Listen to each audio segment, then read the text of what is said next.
পুল সিরাত জাহান্নামের উপর স্থাপিত সেই বিখ্যাত সেতু। কোনো সন্দেহ নেই যে আমাদের সবাইকে এই সেতু পার হতে হবে, যেটা চুলের চেয়েও সূক্ষ্ম আর তলোয়ারের চেয়েও ধারালো। 7টা প্রশ্নের উত্তর দেওয়ার আগে পর্যন্ত কেউ পুল সিরাত পার করতে পারবে না। 7খানা প্রশ্ন, 7খানা ভিন্ন ধাপে। তো এই 7খানা প্রশ্ন কি কি, আর সেই প্রশ্নগুলোর উত্তর দেওয়ার জন্য আপনি নিজেকে তৈরি করেছেন তো?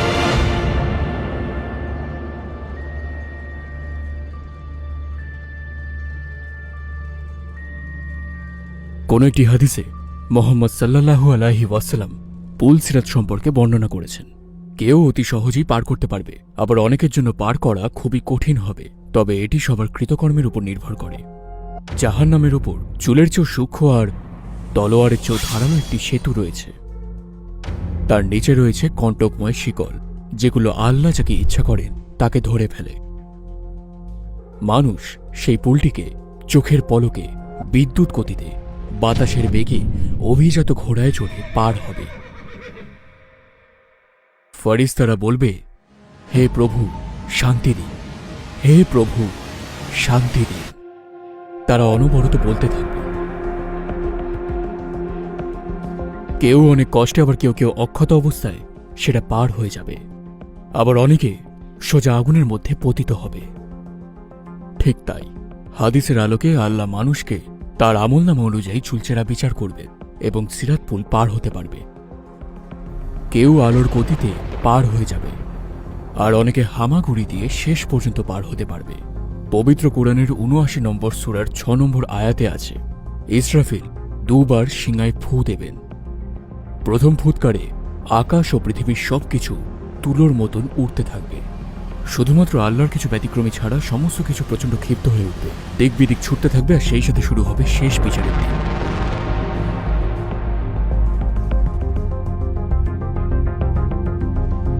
আর দ্বিতীয় ফুৎকারের সঙ্গে সঙ্গে মৃত মানুষেরা কবর থেকে উঠে আসবে এবং দৌড়াদৌড়ি করে সবাই আল্লাহর সামনে হাসরের ময়দানে এসে জড়ো হবে।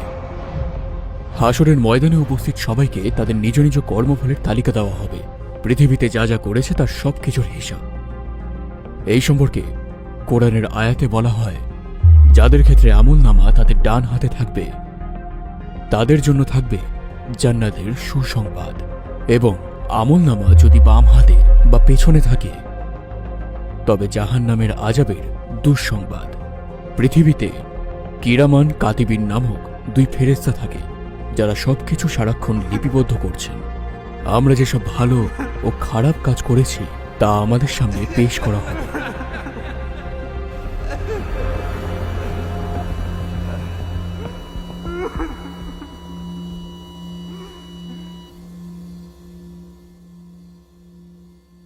আমলনামার ব্যাপারে সূরা আল কাফের ৪৯ নম্বর আয়াতে বলা হয়েছে, আর তাদের সামনে আমলনামা হাজির করা হবে, আর তার কারণে তুমি অপরাধী লোকেদের দেখতে পাবে ভীত আতঙ্কিত অবস্থায়। তারা বলতে থাকবে, হায় হায়, এ কেমন ধরনের কিতাব! ছোট বড় কোনো কাজই বাদ দেয়নি, বরং সবকিছুরই হিসাব রেখে দিয়েছে। তারা যা করেছে তা তাদের সামনে উপস্থিত পাবে। আর তোমার প্রতিপালক কারোর প্রতি জুলুম করবে না। হ্যাঁ, সেই কিতাব হাসরের ময়দানে আমাদের সামনে উপস্থিত করা হবে। যখন আমরা আমলনামা পাব, আমরা তখন আমাদের পথের শেষ প্রান্তে পৌঁছে যাব। কিন্তু আমাদের গন্তব্যের আগে আরও একটি স্তর রয়েছে, যা হল চুলের চেয়েও সূক্ষ্ম আর তলোয়ারের চেয়েও ধারালো। এই স্তর সবাইকেই পার হতে হবে, কিছু ব্যতিক্রমী ছাড়া। এই স্তরটি হল পুল সিরাত। তোমাদের মধ্যে এমন কেউ নেই যাকে এটা অতিক্রম করতে হবে না। এটা তোমার প্রতিপালক দ্বারা গৃহীত একটি নিরঙ্কুশ ডিগ্রি, যা তার অনিবার্য ফয়সালা। সূরা মারিয়াম আয়াত ৭১।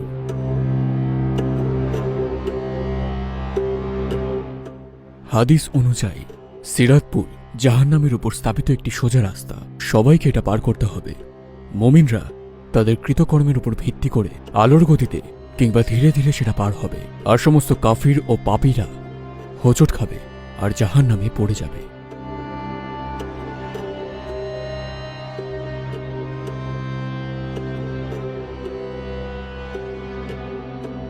হাদিসে মোহাম্মদ সাল্লাল্লাহু আলাইহি ওয়াসাল্লাম বর্ণনা করেন, সর্বপ্রথম তিনিই পুলসিরাত পার হবেন এবং তারপর তার উম্মতেরা। আর তারা ভালো কাজ করে থাকলে দ্রুত পার হয়ে যাবেন। তাহলে আপনাকে পুলসিরাত পার হবার সময় কি জিজ্ঞাসা করা হবে? সবাইকে তাদের জীবদ্দশায় করা ভালো কাজ ও পাপের ব্যাপারে পুলসিরাতে জিজ্ঞাসা করা হবে। শুরুতেই আমরা যেমনটা বলেছিলাম, কেউ 7খানা প্রশ্নের উত্তর দেওয়ার আগে পর্যন্ত পুলসিরাত পার করতে পারবে না। 7টি স্তরে 7টি প্রশ্ন।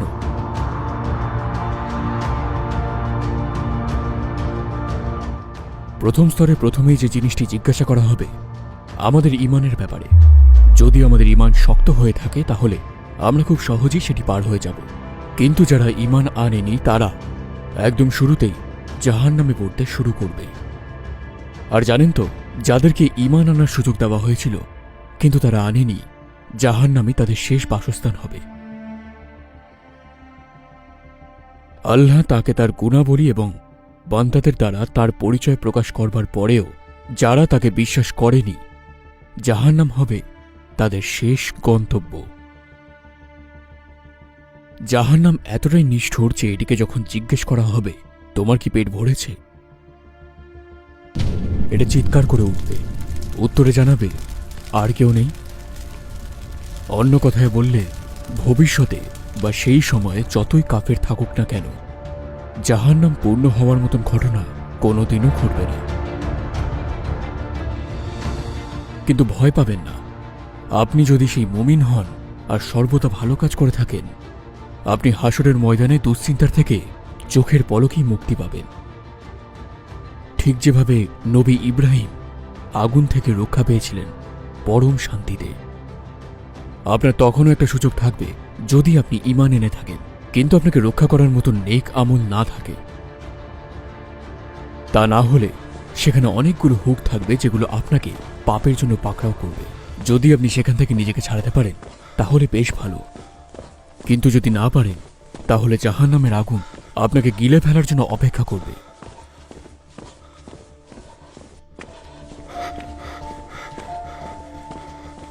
সূরা মারিয়ামের 72 নম্বর আয়াতে বলা হয়েছে, অতঃপর আমি মুত্তাকিদের রক্ষা করব এবং সমস্ত জালিমদেরকে নতজানু অবস্থায় রেখে দেব।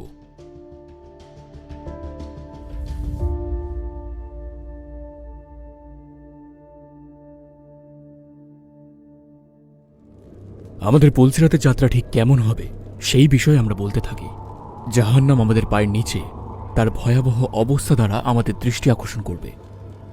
আমরা না দেখার চেষ্টা করতে থাকব, আর আমরা সেতু পার হওয়াতে মনোযোগ দেওয়ার চেষ্টা করব। আমরা আমাদের আশেপাশের লোকজনের দিকে তাকাবো। এক পাশে তারা থাকবে যারা তওবা করেছিল, আরেক পাশে তারা যারা জাহান্নামে পড়তে থাকবে। সেখানে তারাও থাকবে যারা দুনিয়াতে থাকতেই আখিরাতের কথা স্মরণ করেছে। তারাই কোনো কষ্ট ছাড়া খুব দ্রুতভাবেই পুলসিরাত পার হয়ে যাবে। প্রথম প্রশ্নের উত্তর সঠিকভাবে দেওয়ার পর আমরা এক জায়গায় পৌঁছাব যেখানে দ্বিতীয় প্রশ্নটি করা হবে। অবশ্যই এখানে যেটার হিসেব নেওয়া হবে সেটা হলো আমাদের নামাজ, যা হলো ঈমানের পরে একটি গুরুত্বপূর্ণ স্তম্ভ। স্তম্ভ বলতে ইসলাম ধর্মের অন্তর্গত স্তম্ভগুলোকেই বোঝানো হচ্ছে। যদি আপনার নামাজ পরিপূর্ণ এবং সহিহ হয় তাহলে আপনি সহজেই পার হয়ে যাবেন, কিন্তু যদি আপনার নামাজ ঠিক না হয়ে থাকে তাহলে আপনার ঈমান দুর্বল হয়ে যাবে। এই ব্যাপারে আমাদের মুহাম্মদ সাল্লাল্লাহু আলাইহি ওয়াসাল্লাম বলেছেন, সলাত হলো ইসলামের স্তম্ভ। যে এটা ছেড়ে দিল সে যেন নিজের ধর্মকে নষ্ট করে ফেলল। যদি আমরা জাহান্নামের আগুনের স্পর্শ পেতে না চাই তাহলে আমাদের নামাজকে দালানের খুঁটির মতন মজবুত করে তুলতে হবে। যদি আমরা সূঁচের ছিদ্র দিয়েও জাহান্নামের আগুন দেখতে পাই তাহলে আমরা সিজদা থেকেই মাথা উঠাতে চাইব না। এটাই সত্যি। যদি আমাদের ঈমান মজবুত এবং নামাজ পরিপূর্ণ হয়ে থাকে তাহলে আমরা তৃতীয় ধাপে চলে যাব। যদি আমরা পৃথিবীতে সম্পদ যেভাবে আল্লাহ নির্দেশনা দিয়েছেন সেইভাবে খরচ করে না থাকি, তবে পরের প্রশ্নটি আমাদের একেবারেই প্রসন্ন করবে না। কারণ আমাদের জিজ্ঞাসা করা হবে যে আমরা আমাদের সম্পদ কোথায় খরচ করেছি এবং কার সাথে ভাগ বন্টন করেছি। আমরা কি জাকাত দিয়েছি? আমাদের জিজ্ঞেস করা হবে, ভাবুন, আপনি যখন বেঁচে ছিলেন ভেবেছিলেন আল্লাহ আপনাকে যেসব সম্পদ দিয়েছেন সেগুলো আপনার, জাকাত দেওয়ার পরিবর্তে, যা আল্লাহ তাআলা আমাদেরকে বন্টন করে দেওয়ার নির্দেশ দিয়েছেন। আপনি এর প্রকৃত মালিকদেরকে দেওয়ার বদলে সেগুলোকে লুকিয়ে রেখেছেন, তাদের কাছ থেকে যাদের এটি দরকার। আমাদেরকে আল্লাহর কাছে এরূপ পরিস্থিতি থেকে পানাহা চাওয়া উচিত। যদি আমরা এই সম্পদ লুকিয়ে রাখি, তাহলে জান্নাতকেও আমাদের থেকে লুকিয়ে ফেলা হবে।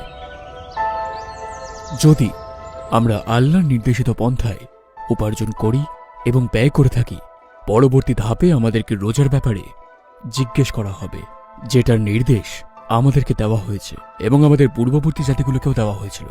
যদি আমরা সেই প্রশ্নের উত্তরে যদি পারতাম বলতে না চাই, তাহলে আমাদের ভেঙে ফেলা রোজাগুলোকে পূর্ণ করতে হবে, যা আমরা নানান অজুহাতে পালন করিনি। তারপরে আমরা চলে যাব পঞ্চম ধাপে। এখানে আমাদেরকে জিজ্ঞাসা করা হবে হজের ব্যাপারে। যদি আমরা আর্থিক সংকটের কারণে হজ পালন করতে না পারি, আমরা আর্থিকভাবে সচ্ছল হওয়ার পরপরই এটি পালন করতে হবে। যদি আমরা অজুহাত দেখাই আর আর্থিকভাবে সচ্ছল হওয়ার পরও যদি হজ পালন না করে থাকি, তাহলে এর পরিণতি ভয়ঙ্কর হবে।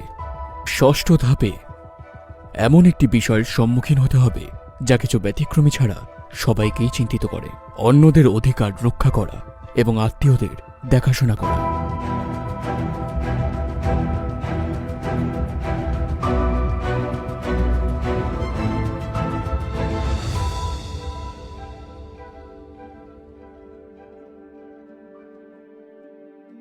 আমরা অন্যদের অধিকার হরণের মাধ্যমে তাদেরকে সর্বদাই বঞ্চিত করে থাকি। যাই হোক, অনেক কিছুই আছে যেগুলিকে অপরের হক হিসাবে বিবেচনা করা হয়। কখনো আমরা অনেক কিছু না বুঝে করি, কখনো বুঝেই করে থাকি, এই ভেবে যে কিছুই হবে না। যেমন আমরা কারোর ব্যাপারে কোনো কথা ছড়িয়ে দিই, একবারও ভাবি না যে ব্যাপারটা সত্যি কিনা, তো আমরা খুব সহজেই অপবাদ বা গীবতের অংশ হয়ে যাই। পরিবার ও আত্মীয় স্বজনের ধারণাটি আমাদের ধর্মের খুব গুরুত্বপূর্ণ একটি বিষয়। এটাকে অবশ্যই অনেক বেশি গুরুত্ব দেওয়া উচিত। যদিও আমাদের সব আত্মীয়দের সাথে সবসময় সুসম্পর্ক বজায় থাকে না, আমরা অনেককে অপছন্দও করে থাকি, কিন্তু তার মানে এই নয় যে তাদের সাথে আমাদের সম্পর্ক ছিন্ন করা উচিত। এক্ষেত্রে মোহাম্মদ সাল্লাল্লাহু আলাইহি ওয়াসাল্লামের সাহাবীদের কথাই বলা যাক। তাদের অনেকের পিতামাতা মুসলিম ছিলেন না, কিন্তু তারপরও তারা তাদেরকে খুশি করবার চেষ্টা করেছেন, তবে আল্লাহর নিষেধ করা কাজগুলো করে নয়।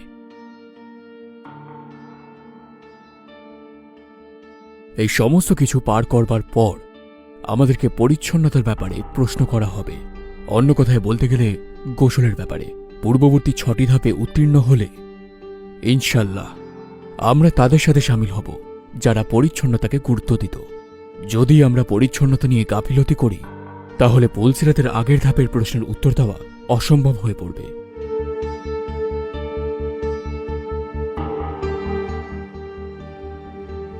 এই প্রশ্নগুলোর উত্তর দেওয়ার পর জাহান্নাম কাউকে তার বাসিন্দা করার জন্য বলার সুযোগ পাবে না, আর জান্নাত আল্লাহ তাআলাকে অনুরোধ করবে তার বাসিন্দা করার জন্য।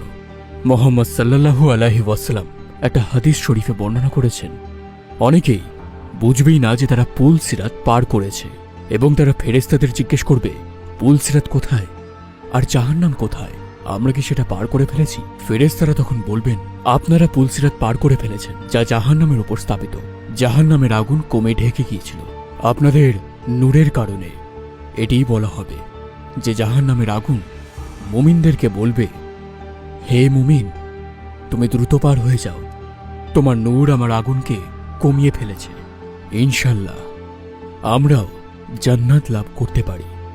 এই সমগ্র যাত্রা শেষে একটা অসম্ভব সুন্দর গন্তব্য, যা কোনো চোখ আগে দেখেনি, কোনো কান আগে শোনেনি এবং কোনো মানুষ কখনো কল্পনা বা স্বপ্নেও দেখেনি জান্নাতকে। একটা পবিত্র এবং স্বচ্ছ জীবন কাটানো খুব কঠিন কিছু নয়। শেষ জামানার সুখকর বদভ্যাস থেকে নিজেদের নিয়ন্ত্রণ করবার চেষ্টা করতে হবে আমাদেরকে।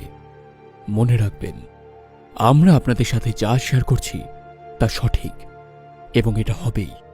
ক্ষণস্থায়ী এই দুনিয়ার জীবনের জন্য আমাদের আখিরাত নষ্ট করাটা কি উচিত? ঠিক তাই। আপনি কিসের ব্যাপারে বেশি চিন্তা করবেন, দুনিয়ার এই ক্ষণস্থায়ী যাত্রার কথা, নাকি পুলসিরাত যা অনন্তের দিকে নিয়ে যাবে? আসসালামু আলাইকুম প্রিয় ভাই ও বোনেরা, এবং অসংখ্য ধন্যবাদ ভিডিওটা দেখার জন্য। আপনারা যদি এরূপ আরও ভিডিও দেখতে চান, আমরা আপনার জন্য একটি বিশেষ প্লে লিস্ট তৈরি করেছি, যেটি দেখতে পাবেন ডান পাশে, অথবা আমাদের সম্পূর্ণ নতুন ভিডিওটি দেখতে পাবেন বাঁ পাশে। ভিডিওটিতে একটি লাইক দিতে এবং চ্যানেলটিকে সাবস্ক্রাইব করতে ভুলবেন না, যাতে আমরা আরও মানুষের কাছে পৌঁছে তাদের উপকারে আসতে পারি। দেখা হবে।